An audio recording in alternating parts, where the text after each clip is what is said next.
Breaking news చూద్దాం. ఇప్పటికే తెలుగు రాష్ట్రాల్లో విగ్రహాల ధ్వంసం ఎన్నో వివాదాలకు దారితీస్తోంది.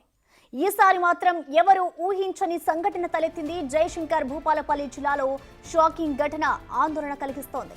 హనుమాన్ విగ్రహం మంటల్లో కాలిపోవడం కలకలం రేపుతోంది. నిన్న సాయంత్రం జరిగిన ఈ ఘటనతో ఒక్కసారిగా ఊరి ప్రజలంతా ఉలిక్కిపడ్డారు. అంబటిపల్లి అమరేశ్వర ఆలయంలోని హనుమాన్ విగ్రహం దగ్ధమైంది. గర్భగుడిలోని విగ్రహానికి మంటలు అంటుకోవడం మిస్టరీగా మారింది. ఎవరైనా ఉద్దేశపూర్వకంగా చేశారా లేక ప్రమాదవశాత్తు మంటలు వ్యాపించాయా అనేది ఎవరికి అంతు చిక్కడం లేదు.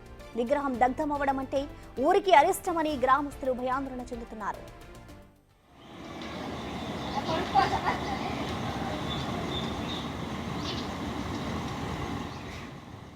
ఈ ఘటనకు సంబంధించిన కంప్లీట్ డీటెయిల్స్ ని మా ప్రతినిధి వేణు అందిస్తారు. వేణు, చెప్పండి. ఇప్పటికే తెలుగు రాష్ట్రాల్లో విగ్రహాల ధ్వంసం ఘటన అయితే ఒక కాకరేపుతుందని చెప్పుకోవాలి. ఇలాంటి ఘటనే మరొక చోటు చేసుకుంది. అసలు దీనికి సంబంధించిన డీటెయిల్స్ తెలుసాయా?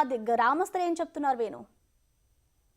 అంటే ప్రస్తుతానికి దీన్ని హనుమాన్ విగ్రహాన్ని కావాలని ధ్వంసం చేశారు ఆకతాయిలైనటువంటి చర్చ అయితే గ్రామం లోపల జరుగుతుంది. అందుకే గ్రామస్తులంతా కూడా పోలీసులకు ఫిర్యాదు చేయడంతో పోలీసులు కూడా అక్కడ దర్యాప్తు చేస్తున్న పరిస్థితి కనిపిస్తోంది. అయితే నిన్న సాయంత్రం పూట మంటలు చెలరేగాయి. అందులో ఆ టెంపుల్ లోపల నుంచి పొగ రావడంతో గమనించామంటూ కూడా గ్రామస్తులు చెప్తున్నారు. ఆ సమయంలో ఎవరెక్కడికి వెళ్లారు, సంబంధించినటువంటి ఆ దారికి వెళ్లే రూట్ల లోపల ఉన్నటువంటి సీసీటీవీ కూడా ఫుటేజ్ ను కూడా పోలీసులు అయితే పరిశీలిస్తున్నారు. ఇక కొద్ది రోజుల నుంచి కూడా అటు దేవాలయాల ధ్వంసం అయితే జరుగుతుంది. దీంతో పాటు అందులో భాగంగానే ఇక్కడ హనుమాన్ ఆలయం లోపల కావాలనే మంటలు చెల్లయ్యే విధంగా ఆకతాయిలు చేస్తుంటున్నటువంటి చర్చలు జరుగుతుంది. ఏదేమైనా కూడా పోలీసులు ప్రస్తుతానికైతే గ్రామం లోపలికి వచ్చిన వ్యక్తులకు సంబంధించి సీసీ కెమెరా ఫుటేజ్ పరిశీలిస్తున్న నేపథ్యం లోపల దానికి సంబంధించి ఆకతాయిలు చేశారా లేకుంటే గుడి లోపల దీపాలు వెలిగించిన క్రమం లోపల ఒక నూనె ద్వారా మంటలు అంటుకొని పూర్తిగా గర్భగుడి అయితే పూర్తిగా అక్కడ అంతా ఆయిల్ ఉంటుంది కాబట్టి ఒకవేళ అది అంటుకొని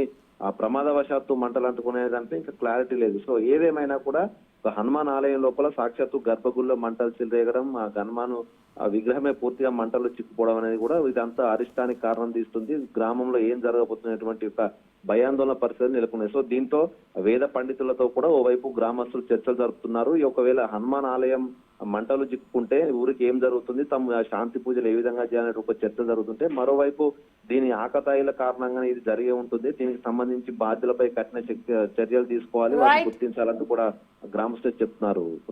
థ్యాంక్ యూ వేణు.